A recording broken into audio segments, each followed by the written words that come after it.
राष्ट्र सर्वप्रथम, राष्ट्र सर्वप्रथम, राष्ट्र सर्वप्रथम, राष्ट्र सर्वप्रथम। राष्ट्र सर्वप्रथम की बात ललित सुमन के साथ कार्यक्रम में नेशनल टीवी चैनल कात्यायनी पर आप सभी राष्ट्रवासियों का स्वागत है। रक्षा मंत्री राजनाथ सिंह ने 22 जनवरी 2022 को गणतंत्र दिवस शिविर 2022 में भाग लेने वाले राष्ट्रीय कैडेट कोर के कैडेटों के साथ वर्चुअल माध्यम से बातचीत की। उन्होंने अपने कैडेटों में एक नेता सैनिक और उन गुणों की स्थापित करने के लिए युवा संगठन की सराहना की जिससे वह एक बेहतर व संपूर्ण व्यक्तित्व का विकास कर सके। उन्होंने कैडेटों से जीवन में उद्देश्य खोजने और कई एनसीसी पूर्व छात्रों से प्रेरणा लेने का आग्रह किया, जिन्होंने संगठन में सिखाए गए एकता, अनुशासन, सच्चाई, साहस, सद्भाव और नेतृत्व के गुणों को अपनाकर समाज में अपनी पहचान बनाई।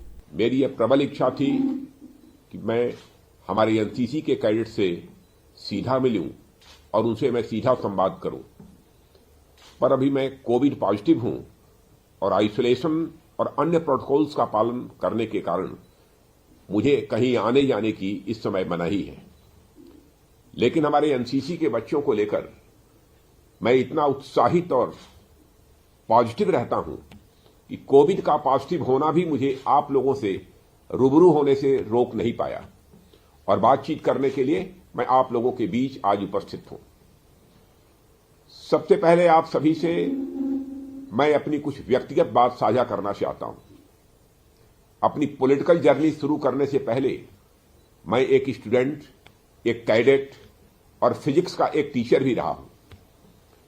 इसलिए जब जब भी नेशनल कैडेट कोर के किसी इवेंट में जाने और कैडेट से मिलने का अवसर मिलता है तो मेरे अंदर का पुराना शिक्षक भाव जागृत हो उठता है और मेरा पूरा प्रयास रहता है कि मैं ऐसा मौका किसी भी सूरत में हाथ से न जाने दूं।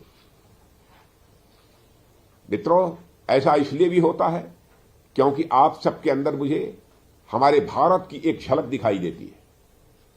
एक ऐसा भारत जिसके शरीर अनेक हैं पर आत्मा एक है, जिसकी ब्रांचेज अनेक हैं पर रूट एक है।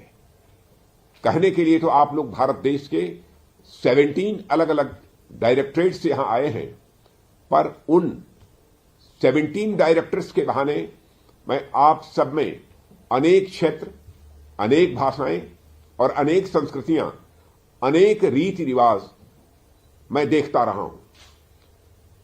मेरे प्यारे कैडेट्स, आप लोग सर्दी, गर्मी और बरसात की तमाम मुश्किलों को पार करते हुए यहां तक पहुंचते हैं।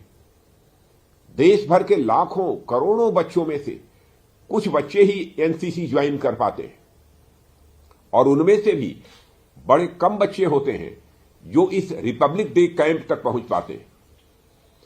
पर आप लोगों ने कभी यह सोचा है कि एनसीसी जैसे ऑर्गेनाइजेशन का मकसद आखिर क्या है, या फिर आपने एनसीसी को क्यों ज्वाइन किया है? क्या आपने एनसीसी केवल घूमने टहलने और कैंप करने के लिए ज्वाइन किया है, या फिर वर्दी पहनने के लिए, या फिर बी और सी सर्टिफिकेट प्राप्त करने के लिए ज्वाइन किया है? और एनसीसी में आने के बाद आपने अपने अंदर कुछ बदलाव देखा है या नहीं देखा है? एनसीसी अब तक आपके अंदर ऐसी क्वालिटीज पैदा कर चुकी है जो आपको एक कंप्लीट पर्सन बनाने में सहायक होती है। इसने आपके अंदर एक लीडर, एक सैनिक, एक आर्टिस्ट, एक म्यूजिशियन और इन सबसे ऊपर एक अच्छे इंसान के गुण पैदा किए हैं जो मैं अपनी आंखों से साफ देख सकता हूं। मेरे प्यारे कैडेट्स, यहां मिलने वाली सीख जैसे एकता, अनुशासन, सत्यपरायणता, साहस, सद्भाव, बंधुत्व और नेतृत्व जैसे गुण हमेशा से हमारे देश में मार्गदर्शक गुण रहे हैं और इन्हीं गुणों को अपनाकर हमारे युवाओं ने समाज में एक महान आदर्श भी स्थापित किया है। मैं आप सबसे आज हमारे समाज की कुछ युवा विभूतियों के बारे में बात करना चाहता हूं।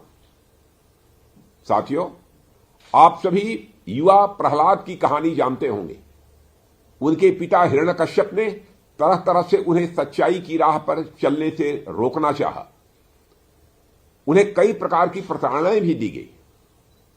बावजूद इसके वे सत्यपरायणता और सच्चाई की राह से कभी विचलित नहीं हुए और धैर्य और साहस के साथ अपनी राह वो चलते रहे। अंत में क्या हुआ हम सब जानते हैं। प्रहलाद ने हमें दिखाया कि समाज में अन्याय का कोहरा कितना भी घना हो, मानव अपने मूल्यों और आत्मिक शक्ति के सूरज के सहारे उसे चीरकर अपनी नई राह बना सकता है। और मैं समझता हूं एनसीसी आपके लिए उसी झील की तरह है जहां आप स्वयं को अच्छी तरह पहचान सकते हैं, अपने को निखार सकते हैं और जीवन में नई ऊंचाइयों को हासिल कर सकते हैं। मेरे प्यारे साथियों, आपको अपने आसपास ऐसे अनेक उदाहरण मिल जाएंगे जिन्होंने आपकी उम्र में ही अपनी प्रतिभा को पहचाना और उस पर काम करते हुए दुनिया में अपना और अपने देश का नाम रोशन किया है। मेरे प्यारे एनसीसी कैडेट्स, इन्हीं शब्दों के साथ आप सबके उज्जवल भविष्य की शुभकामनाएं देते हुए मैं अपना निवेदन समाप्त करता हूं। आप सबको बहुत बहुत धन्यवाद। जय हिंद। 22 वर्षों से प्रकाशित मदर इंडिया पत्रिका पढ़ते रहे देश दुनिया की खबरों के लिए।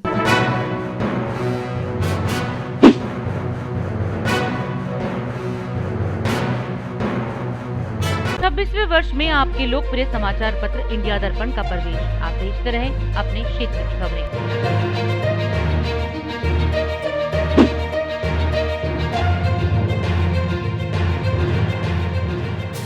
और अधिक खबरों के लिए आप हमारे YouTube चैनल दैनिक इंडिया दर्पण को अभी सब्सक्राइब करें और नोटिफिकेशन के लिए बेल आइकन को प्रेस करना ना भूलें।